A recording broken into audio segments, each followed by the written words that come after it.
그러면 이제 본격적으로 22년 끝자락 또 23년 네네. 앞으로 이어질 뭐 1년, 2년, 3년 그 동안에 이 부동산 시장은 또 어떻게 움직일까? 지금까지의 모습을 설명해 주셨으니까 예. 앞으로는 어떻게 갈까? 이런 부분이 또 네. 궁금해집니다. 네. 그래서 좀 본격적으로 좀 네. 여쭙고자 하는데 책을 보니까 5대 부동산 시장 지표로 본 네. 시장 방향 예측이 예, 있습니다. 예. 네. 결국은 많은 분들이 이런 책을 보고 앞으로 네. 부동산 시장이 어떻게 움직일까라는 것을 생각하는 그 이유는 전망하기 위한 거죠. 예, 예. 전망이 있어야 적절한 투자 의사 결정을 할 수 있으니까 내 집 마련도 투자라고 본다면 맞습니다. 자 그래서 그 5대 지표를 가지고 말씀을 네. 좀 여쭙고자 하는데 예. 그 5대 지표 중에 첫 번째가 거래량을 강조하셨습니다. 네, 맞습니다. 네, 좀 상세한 설명 부탁드립니다. 일단 뭐 시청자분도 아시겠지만 주식시장에서 거래량이 수반되지 않는 주식의 상승은 네. 기술적 반등이 그치고 꺼질 거라고 다 알고 계시잖아요. 네. 다 이미 알고 있는 사실이 부동산 시장에도 적용됩니다. 그렇군요. 근데 다만 타임의 갭이 텀이 길 뿐이지 그렇죠. 그 차이고요. 그러니까 그렇죠. 거래량이 줄기 시작하면 네. 어떤 요인이겠습니까? 둘 중에 하나입니다. 네. 물건이 없어서 집값이 계속 오르든지 네. 아니면 사는 사람이 예. 줄어서 내리든지 둘 중에 하나입니다. 그렇죠. 그렇죠. 우리가 기억하시겠지만 저 뭐 매물 씨말라 예. 뭐 이런 기억 나잖아요. 그때도 막 늘면서 거래량이 좀 줄었었거든요. 그렇군요. 실시적으로 예. 매물이 없으니까. 네네. 근데 지금은 반대 현상이죠. 그렇죠. 사는 사람이 없어서 이 주택 가격이 하락하는 그런 형태로 지금 거래량이 네. 전혀 안 받쳐주는데 네. 이 거래량의 속도나 지표가 놀라운 것은 뭐냐면 대한민국이 2006년부터 이제 통계를 작성했는데요. 이 2006년부터 지금 하면 한 16년, 17년 되잖아요. 네. 역대 최저치입니다. 그걸 네. 역대 최저치를 계속 경신하고 있습니다. 네. 신기록을. 네. 그러면 지금 경제가 완전히 닥친 것도 아니잖아요. 네. 그럼 미래의 개념에서 보면 앞으로 더 안 좋아질 가능성이 높은 거잖아요. 그게 이제 그래서 책 제목이 더 유명한 미래가 맞아요. 온다가 네. 2023년을 얘기하는 겁니다. 그래서 네. 2023년은 더 위험한 상태가 올 거라고 지금 거래량이 말해주고 있다라고 말씀드리겠습니다. 여러분 거래량이라는 이 지표 꼭 기억하시고요. 네. 지금 보면 이 부동산 시장을 설명해 주는 가장 중요한 잣대인 것 같아요. 거래 절벽 현상. 네, 저는 이제 그렇게 보는데, 예, 저도 그렇게 생각하고 있습니다. 아, 그렇죠. 예, 예. 일반 분들은 자꾸 다른 쪽으로 얘기를 하시는 거죠. 아까 말씀드린 씨가 말라 뭐 이래가지고 물건이 없다는데 실체를 팩트를 들어보면 예. 물건은 넘쳐나거든요. 예, 물건 넘쳐나요. 근데 언론의 보도 행태도 좀 문제인 거죠. 예. 언론들이 그걸 그대로 해주면 좋은데 우리 시청자분들이 아시는 것처럼 언론들이 약간은 본의 아니게 네. 어떤 다른 외부 요인들을 좀 영향을 받다 보니까 네. 우리 국민들이 좀 실체적인 정보들이 좀 오류가 나는 좀 문제들이 좀 있습니다. 그래서 네. 그런 부분들이 좀 안타깝긴 합니다. 벌써부터 중요한 말씀 주셨어요. 네, 거래 네. 절벽이라는 이 현상을 놓고 네. 이게 정말 공급이 부족한 게 아니라 매수세가 약한 것이다. 네. 매수하고자 하지 않은 것이다. 라는 것을 그 실체를 정확하게 부동산 시장의 그렇죠. 실체를 정확하게 이해하는 게 필요하겠고요. 단적인 증거 중에 하나가 이 공인중개사무소 교육시장 있죠. 이거 완전 무너졌습니다. 네, 네. 아무도 공인중개사 준비를 안 합니다. 아, 예, 예. 그리고 공인중개사무소가 줄어들고 있어요. 네, 그건 폐업하고 사실이에요. 있어요. 맞습니다. 예. 그러니까 그런 현상들이 거래 절벽을 단적으로 보여주는 증거가. 아, 그거 초안을 드릴 게 하나가 뭐냐면 서울의 공인중개사 수가 몇 개인지 잘 모르실 텐데요. 한 2만 3천 개 됩니다. 네. 근데 기억하시겠지만 지금 1년 동안 한 9월, 10월까지 서울의 지금 거래량이 한 10,000개도 안 됩니다. 맞습니다. 쉽게 말하면 두 집에 한 집만 겨우 하나만 네, 네. 매매 계약을 한 거예요. 네. 그러니까 유지가 안 되죠. 유지가 안 되죠. 근데 뭐 동정하실 필요는 없습니다. 왜냐하면 그 전에 돈 많이 버셨잖아요. 버셨으니까 그분들도 이제 이 위기를 잘 견뎌내셔야겠죠. 그래서 폐업은 지금 실제 많아지고 있습니다. 네. 예. 두 번째 부동산 시장 지표로 본 시장 예측. 두 번째가 바로 전세가입니다. 네, 전세가. 매매가를 결정짓는 중요한 변수로서. 예. 예, 맞아요. 전세가 굉장히 중요한 요소죠. 네, 아까 말씀드렸죠. 설명 한번 부탁드립니다. 일단 예를 들어서 3억짜리 집이 하나 있다고 가정할게요. 뭐 아파트 이런 걸 떠나서 예를 들어 3억짜리 집이 있어요. 네. 그러면 보통 시세가 1억이나 1억 5천에 형성되어 옵니다. 네. 보통 소득 개념과 가처분수도 다 계산해 보면. 그런데 정부에서 그 소득 중에 일부를 이자가 저금리일 경우에 전세 대출을 만약에 2억 5천을 해준다고 가정을 할게요. 네. 3억짜리 집인데 그렇죠. 갑자기 2억 5천을 해준대요, 정부에서. 네. 근데 이자도 저리로. 네. 그럼 저리로 하면 2억 5천, 1억에서 1억 5천이 늘면 1억 5천에서 1%면 15만 원이거든요. 네. 12달러 나누면 한 10만 원 정도 됩니다. 예. 그러니까 웬만하면 부담 가능한 선인데 네. 중요한 것은 이제 여기서 발생을 하죠. 우리가 잘 아시는 갭 투자. 예. 이분들이 갭 투자를 해가지고 그럼 갭이 작잖아요. 벌써 아까는 1억 5천이었는데 투자하려면 예. 근데 갭이 5천으로 주니까 그렇군요. 5천만 원을 여러분들이 잘 아시는 뭐 마통 신용만 해도 할 수가 있잖아요. 네. 근데 그것이 5천을 투자해서 5천이 오르면 수익률이 100%잖아요. 그렇네요. 어떤 일이 벌어지냐면 한 지역에 대해서 약간 투자를 넘어선 투기성 가진 분들이 프라이스 리더 역할을 하는 분들이 일단의 지역에 대해서 매집을 합니다. 매집을 하고 공인중개사한테 동시에 우리 집 다 3억에 아까 3억이었잖아요. 네. 집값이 3억이었고 2억 5천이니까 네. 그러면 다음에 투자하는 사람은 어떻게 되냐? 3억 5천으로 집을 올렸다. 네. 그럼 아까는 투자하려면 1억 5천이 들어갔는데 3억 5천으로 올려도 1억으로 주는 거예요. 투자하는 입장에서. 네.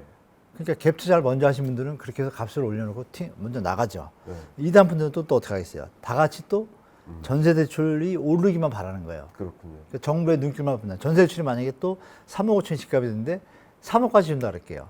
집값이 어떻게 될까요? 4억 가죠. 그게 이제 대한민국의 몇 년간 저 박근혜 정부 때부터 이게 좀 베이스로 잡혀 있습니다. 그래서 이런 사례를 말씀드리면 충분히 아실 거예요. 인천 일부 지역의 신도시들 막 이제 들어간 지역들, 이기 신도시 있잖아요. 그쪽 지역에 실화입니다. 초등학교 나오신 어르신이 계세요. 근데 집이 몇십 개예요. 네. 그분은 전세 대출 확대나 규제 얘기만 나오면 잠을 못 잡니다. 이미 본능적으로 우리 시청자분들 제가 말씀드려서 아시겠지만 전세 대출이 어떤 역할을 하는지가 그분들은 이미 아신 거예요. 체험적으로. 그렇죠. 요번에 막 그저 붐이 일어날 때도 60, 70대 분들이 제일 많이 샀어요. 네. 이런 부분을 생각하실 때 결론은 이런 게 이제 핵심적인 문제다. 그래서 전세가가 그런데 내려간다 어떻게 되겠어요? 역전이 벌어집니다. 반대 현상. 그래서 IMF하고 글로벌 때 집을 몇십 개 가지신 분들이 예. 늘리고 싶으니까 네. 갭을 줄여서 막 했어요. 근데 네. 갑자기 동시에 전세가 내려가면 어떻게 돼요? 그 빈 자산을 메꿔서 내드려야 되는데 그렇네요. 이 집도 안 나가잖아요. 네. 순간적으로 유동성 예. 완전히 동맥경화에 걸려버리면 어떻게 되겠어요? 집은 경매로 가야 되죠. 그렇죠. 파산하죠. 그 파산한 일들이 실제로 있습니다. 맞아요.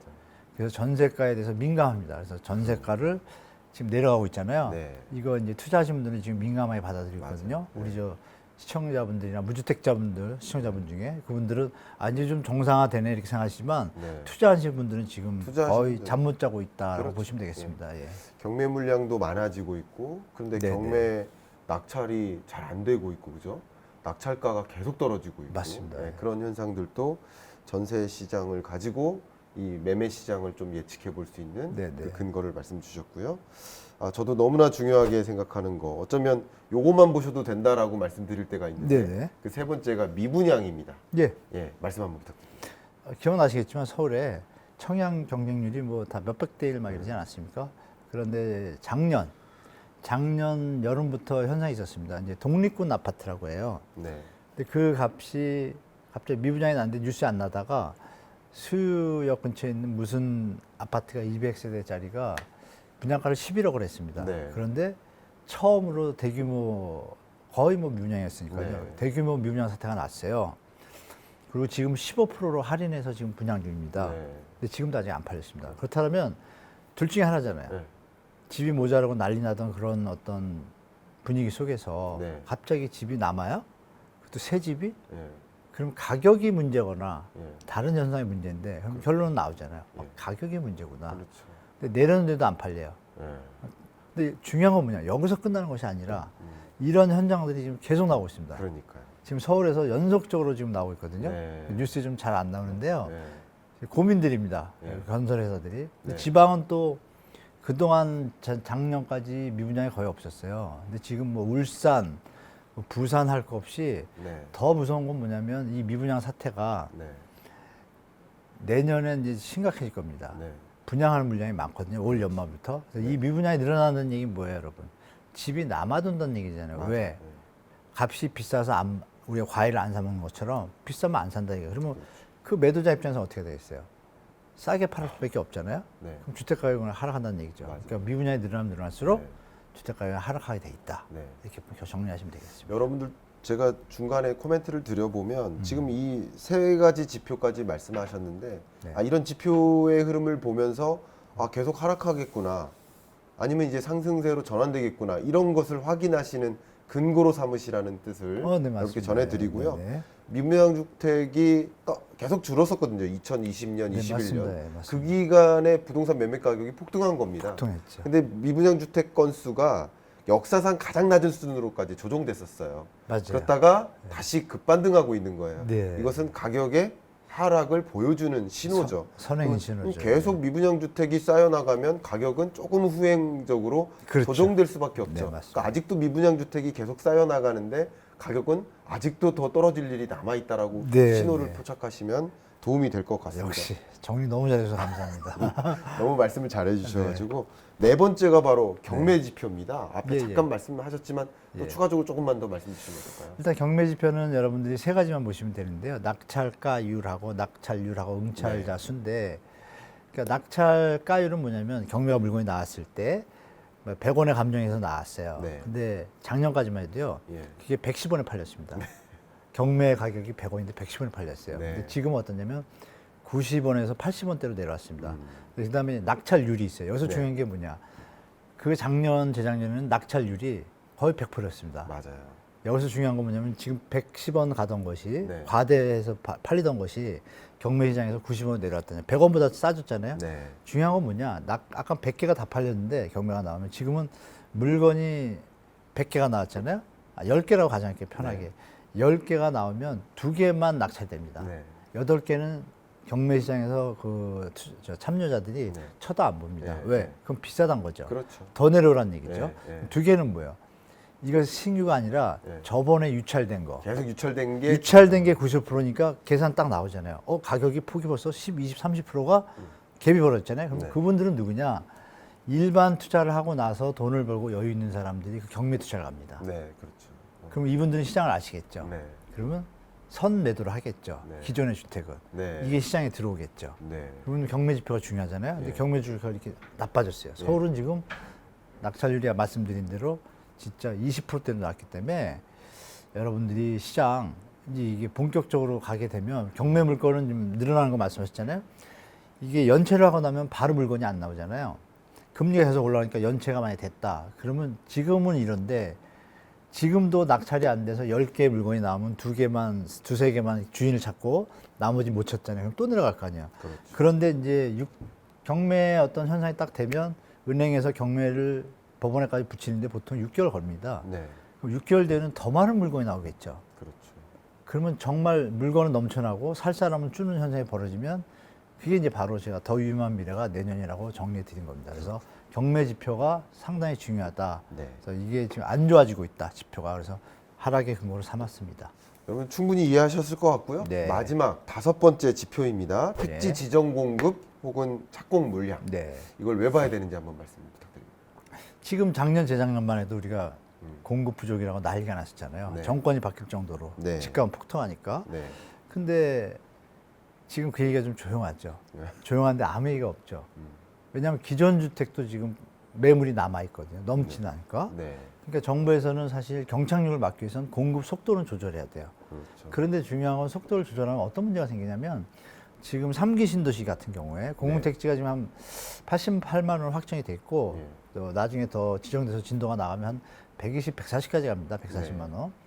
그런데 그 중에서 한 60% 이상은 이미 보상이 다 끝나가고 있어요. 두 군데는 다 끝났고 한 네. 군데는 거의 60% 됐고 두 군데는 50% 넘어가고 네. 진도가 좀 빠릅니다. 네. 그럼 그 보상받은 분들 입장을 해결하고 이주하고 이런 것들을 하려면은 지을 수밖에 없어요. 그렇죠. 근데 이 상황에서 지금 물건이 나온 것도 안 사는데 새로 나오는 물건들은 어떻게 돼요? 항상 분양가 기준을 삼을 때 기존 주택 시세의 80%, 70% 개념이거든요. 지금 내려간 값이 폭등한 값에서 좀 내려왔는데 이거보다 새 아파트가 더 저렴해요. 네. 그러면 소비자들은 선택의 폭이 두 군데가 돼버리잖아요. 그럼 기존 주택은 또 밀리는 거예요. 그럼 네. 기존 주택은 또 하락할 가능성이 높잖아요. 근데 보니까 내년, 후년 물량이 많이 나오는 거예요. 네. 네. 그러니까 이런 부분들이 또 착공 물량도 많아지고요. 네. 작년, 재작년 착공 물량이 많았거든요. 네. 네. 서울 올해 또 입주 물량 많아요. 이런 물량들이 현재 시장 상황에 더 가시하게 되는 거죠. 악재로 부동산에. 네. 그러면 부동산은 하방 압력을 많이 받게 되잖아요. 그래서 내년엔 본격적인 하락이 이제 시작되겠다라고 저는 이제 말씀드리고 있습니다. 아, 너무 좋은 지표들을 정확하게 제시해 주셔서 네. 이런 것들을 좀 유념하면서 부동산 시장을 진단하고 예. 언제까지 하락할 것인지라는 것을 판단해서 의사결정하는데 참조가 될 거라고 생각이 됩니다. 이제 네. 이 책인싸의 공통 질문 시간입니다. 아, 네네. 예. 공통 질문 시간이 굉장히 어떠실지 모르겠지만 예. 날카로운 질문을 아, 준비했습니다. 그런가요? 어우, 네. 그래서 좀 너무 날카로운 것 땀 좀 같은데요. 흘리실까 아, 하는 네네네네. 마음으로 제가 어쩌면 악플러의 마음으로 아, 공격적인 예. 질문을 한번 드려보고 아, 네. 네, 어떻게 답변하시는지 좀 들어보도록 네, 하겠습니다. 알겠습니다. 지금 제시해 주신 이 5가지 지표 너무 훌륭하고요. 네, 네. 저도 100% 동의하고 네. 있습니다. 자, 근데 지표나 데이터를 분석하시면서 부동산 시장을 전망하시지 않습니까? 네, 네. 저도 마찬가지입니다. 네. 자, 그건 저도 알 수 있겠는데 이 구독자 여러분들 입장에서 봤을 때 네. 아니 그 전문가분들이니까 그리고 하시는 일이 그거니까 분석하고 데이터 보시고 하시지만 네. 이 일반 독자 입장에서 나 다른 일이 이렇게 바쁜데 바쁘시죠. 근데 그 5가지 지표를 어떻게 내가 다 챙겨보면서 시장 예측할 수 있습니까? 네. 드립니다. 아, 요즘 유튜브가 많이 발전됐잖아요. 네. 그러니까 조금만 찾아보시면 됩니다. 어. 조금만 찾아보셔서 부동산 하락 이유 네. 뭐 몇 가지 저뿐이 아니라 여러분들이 하실 거예요. 그렇죠. 그거 한 3개만 보시면 네. 딱 보통 요새 10분짜리 찍잖아요. 네. 그 30분 투자하시면 됩니다. 뭐 공부하실 필요 없고 어. 그분들 얘기 편하게 들으시고 네네. 또 상승론자도 계시잖아요. 네. 그분 얘기도 들으시면 그 정도 판단은 충분히 우리 시청자분들이 하실 거예요. 그래서 네. 제가 볼 때는 권해드리고 싶은 거는 네. 요즘 언론은 약간 과도기인 것 같아요. 네. 팩트 위주로 가는 것이 아니라 약간 외부 압력으로 네. 변질된 기사들이 많은 것 같아요. 특히 부동산 분야는 네. 별로 믿지 마시고 차라리 유튜브 네. 좀 양쪽 보셔가지고 2편, 4편, 40분 네. 투자하시면 제가 볼 때는 충분히 앞길에 대해서 좀 보이실 거라고 좀 말씀드리겠습니다. 당황하실 줄 알았는데 하나도 당황 안 하시고 바로 말씀 잘해주시네요. 네. 감사합니다. 그래서 여러분들이 지표를 직접 분석하시는 건 아닐지라도 예. 다른 뭐 채널이나 아니면 뭐 책이나 이런 여러 네. 가지 도구들을 활용해서 이 5가지 지표를 좀 주시하셔라라는 거죠. 네. 직접 데이터를 네. 분석하시기보다 저도 그 조언 잘 이해했고요. 네. 다음 2번째 예. 날카로운 질문입니다. 네. 왜냐하면 저도 매년 경제전망서를 내고 예, 잘 보고 경제전망서에 있습니다. 예, 이 교수님 부동산 전망 파트가 있습니다. 네, 그래서 알겠습니다. 근데 저도 이제 다 선행 지표 가지고만 판단하고 있어서 네. 공급량은 예를 들어서 인허가 건수가 어떠니까 공급은 네, 어떨 거야 맞습니다. 이런 식으로 네. 수요는 이러니까 어떨 거야 이런 식으로 네. 해서 진단을 하고 있는데 저는 감히 이제 한 1년 이상을 보기가 어렵겠더라고요. 그 지표 네. 때문에. 아. 그래서 저는 역시 23년에 거품 수축이라는 표현을 썼어요. 부동산 시장을 역시 부동산 시장을 제가 정의를 내린 거예요. 교수님 이렇게 신조어를 너무 잘 만드세요. 아니요. 야, 저 예전에도 변곡점, 그 예. 터닝 포인트 너무 멋있게 맞습니다. 말씀하셔서 감동받았는데 감사합니다. 오늘 또 좋은 말씀 만들어 주시네요. 오, 그 거품 20 수축 예, 좋습니다. 23년 전망서에 그렇게 적혀 있습니다. 그 주제가 네. 거품 수축의 기간이라고 예. 보고 있습니다. 네. 거품이 생겼다면 거품이 수축되는. 그렇죠, 당연히. 그러니까 붕괴까지는 아니라고 생각하고 있어요. 붕괴까지는 왜냐하면 아니다. 네. 붕괴라는 단어는 20년 코로나19 이전, 그러니까 20년 1월 혹은 2019년 12월 그 가격 밑으로도 떨어져야 붕괴가 되지 않을까. 왜냐하면 20년부터 계속 상승했고 네, 네. 21년 중반 그 정도 가격까지 떨어진다라는 느낌으로 네. 그건 수축이다. 네. 23년을 놓고 말씀드린 거예요. 예, 맞습니다. 그래서 24년, 5년을 제가 볼 능력이 없어서 그렇게 말씀을 드리고 있는데 자 이제 질문 드립니다. 그런데 어떤 근거로 4, 5년 정도의 최소 3년 정도의 예, 예, 예. 조정이 이어질 것이다라고 하셨는지 굉장히 중요한 질문을 드려요. 일단, 왜냐하면 만약에 1년 동안 조정만 있다라고 한다면 네. 그 내년은 집을 사야 될 시점인 거고요. 네. 근데 3년 정도의 조정이 있다 그러면 내년이 아니라 내후년 그 네. 후년을 기다리면서 그때 집을 내 집 마련이라도 네. 해야 된다는 거잖아요. 네. 내 집 마련의 시점이 1, 2년 정도 달라지잖아요. 네, 맞습니다. 그런 면에서 왜 그렇게 판단하고 계신지 중요한 질문 한번 던져보겠습니다. 일단 거시적으로 보면 일단 소득 수준이 안 받쳐주면 네, 대출을 확대해서 집을 사는 방법밖에 없잖아요. 그렇죠. 집값이 올라 있으니까. 네, 근데 이 대출이라는 부분이 내년부터 일시적으로 끝나지 않는 중장기적. 네. 기억나시는 여러분들이 2008년 글로벌 금융위기가 터졌잖아요. 네, 터지고 나서 전 세계가 이거 문제가 있구나. 네. 거기에 핵심이 뭐냐면 과다한 대출이 이 위기를 일으켰다라고 결론이 모아진 거예요. 네. 리먼 브라더스 사태 자체가. 네, 네, 그러면 적정한 대출이 돼야만 금융기관들이 투명해지고 건전해지고 경제 활동이 안정적이겠다라고 다 협의를 한 겁니다. 그래서 네. 바젤이라고 스위스 바젤이라는 도시가 있는데 그 도시에 이제 국제금융협약기구가 있지 않습니까? 네네. 거기 모여서 G20 막 기억나시잖아요. 네. G20 때 많이 갔잖아요. 뭐 이명박 대통령께서도 많이 날라가지고 왔다 갔다 여러 번 하셨습니다. 그러면 예. G20에 모여서 한 얘기가 뭐냐면 기후, 환경, 온도 변화 뭐 이런 거 하면서 핵심은 그거 같지만 네. 이 금융기관에 대한 네. 앞으로 협약을 어떻게 할 것인가 정하는데 그 결론이 났습니다. 네. 나가지고 그걸 시행하기로 한 때가 원래 2020년이었는데 네. 코로나가 터졌잖아요. 네. 늦춰가지고 네. 내년부터 하는데 그 내용의 핵심이 뭐냐? 네. 은행들이 금융위기가 터졌을 때 뭐냐면 소득이 상환 능력이 없는 분들을 대상으로 대출을 해준 거예요. 대출을 해준 이유는 핵심은 이거 좀 놀라운 얘기지만 네. 그 대출을 해준 은행들에 대해서 네. 여러분들이 기억나시는 파생상품, 제가 초대에도 말씀드렸지만 MBS라는 이런 문제들이 이제 버블을 일으키는 원동력이라고 그랬잖아요. 그 MBS를 발행한 것을 갖다가 보증을 문제가 생겼을 때 네. 정부 기관이 있습니다. 예. 미국에서조차 그 터질 때. 네. 그걸 믿고 무작위로 막 해준 거예요. 소득 상환이 대출 능력이 없는 분들, 상환 능력이 없는 분들을 네. 해주던 것이 무작위로 하다가 부채 부실 이제 물건들이 생기면은 처리를 해야 되는데 이걸 또 묶어가지고 풀링이라는 시스템을 해서 다른 뭐 이섹타 넘기는 여러분들이 잘 아시는 분도 계시죠. 뭐 CDS 이쪽으로 넘기고 CDO를 만들어서 넘기고 이런 과정이 있었어요. 네. 그러니까 거품을 숨기고 계속 가는 거죠. 거품 뭐예요? 소득을 벌어서 이자를 못 내는 경우가 발생하면 조정이 돼야 되는데 금융기관들 입장에서는 팔 때마다 수수료가 수익이 생기니까 이쪽 시장에서 이걸 무시하고 좀 눈 감고 간 겁니다. 그게 터진 거거든요. 네. 그 결론은 뭐예요? 적당한 대출만 하자가 바젤3 협약의 핵심입니다.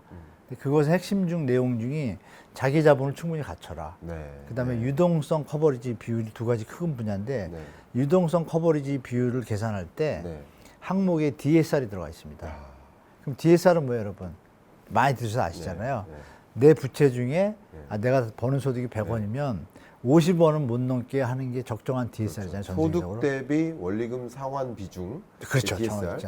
너무 역시 이거를 관리하라. 교수님 이거죠. 화이팅. 예. 소득이 없으면 원리금 상환액을 늘리지 마라. 이 뜻인 그렇죠. 거죠. 네, 맞습니다. 예. 그러니까 대출액이 준다는 얘기잖아요. 네. 그러면 예전처럼 우리가 그동안 전세 확대, 빚내서 집 사라 이런 시절이 올까요? 오기 힘들죠. 네. 왜? 그걸 어겼을 때는 국제금융기관의 콜 금리나 조달 금리가 약화되고 신용이 약화가 되기 때문에 국가 경제도 위험이 되니까 정부에서도 할 수 없는 범죄에 들어간 거예요. 그렇군요. 근데 그것이 바로 내년부터입니다. 네. 그러면 다시 우리 부동산이 오르려면 둘 중에 하나잖아요. 소득이 막 돈을 많이 네. 벌든지 지금 말씀드린 대출 확대가 돼야 되는데 네. 이 대출 확대 부분이 국제가 다 같이 동의해서 약탈적 대출을 이제 못하게 막은 거예요. 그렇네요. 쉽게 말하면 갭 투자 환경을 없애는 거죠. 어. 그런 베이스가 있기 때문에 네. 정부가 DSR 매서 얘기하지만 못 풀고 있잖아요. 네. 그래서 내년 후년까지 그건 이어질 거다. 그렇군요.